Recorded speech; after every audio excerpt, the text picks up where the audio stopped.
Let's take a deep dive into three sectors that have been hit historically by that sticky inflation, Prince. We've got shelter, energy, and healthcare. Here with team coverage to break it all down, Yahoo Finance's Madison Mills, Blikre, and Anjalee Khemlani standing by. Maddie, let's start with you here. You're watching shelter inflation, which has been one of the biggest contributors to inflation this year. No surprise there. What are we seeing this month?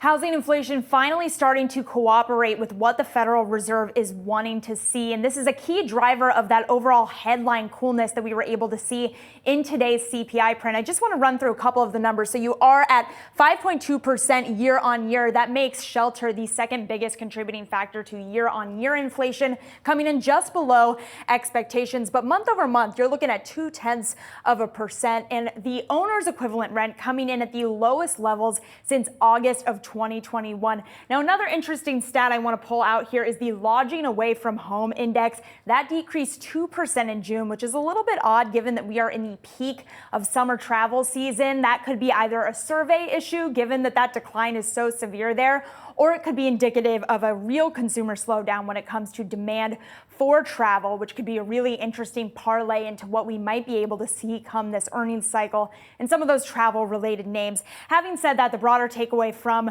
the shelter numbers that we got in this morning is that this really sticky area for inflation, we're starting to see some progress there. But what does that mean for rate cuts moving forward is still, of course, the key question. Jared, I know that you are also taking a look at what is going on in terms of the CPI numbers this morning. What do you have for us? That's right. I'm looking at energy, and a big reason why that headline number ticked negative for the month of June has to do with the energy component. So energy for all commodities down, actually just energy is down 0.2%. But when you take a look at the year over year numbers, you can see it's actually positive. So still up 1% year over year. But then when you break it down by different types, you take a look at gasoline, for instance, that's down 3.8% month over month, and it's down 2.5% year over year. So both of those numbers going in the right direction.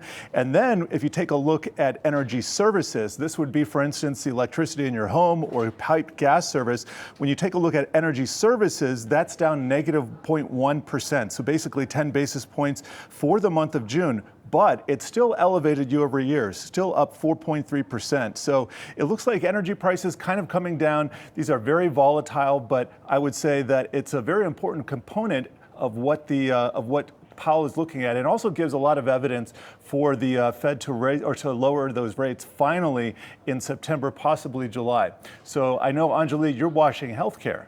That's right, Jared. Now, surprisingly, the growth for healthcare has actually slowed over time, but unsurprisingly, you still see it grow month over month as well as year over year. If you take a look at the numbers for June, we saw a 0.2% growth month over month and then 3.3% year over year. That compares to 3.1 in May. So as you can see, still that slight growth that you're seeing and a little bit slower growth compared to what we saw in May. Now, meanwhile, I also want to take a look at what the specific breakouts are. We know that, for example, physician services as well as hospital grew 0.1%. Meanwhile, the index for prescription drugs, that is unchanged. And that is coming at a time where we know that there's a lot of emphasis on prescription drugs and the cost to the overall healthcare system. We also know behind the scenes that there is expected inflation from the increased salaries of physicians and healthcare clinicians in the coming months, as we've seen that also take a track with the jobs report. So something that I want to point out, we've also seen a little bit of a slower growth since 2021. That was really the turning point, and that trend continues. Prior to that, we know that healthcare outpaced the index and outpaced other sectors when it came to growth, but we're still seeing a little bit of contraction still with the growth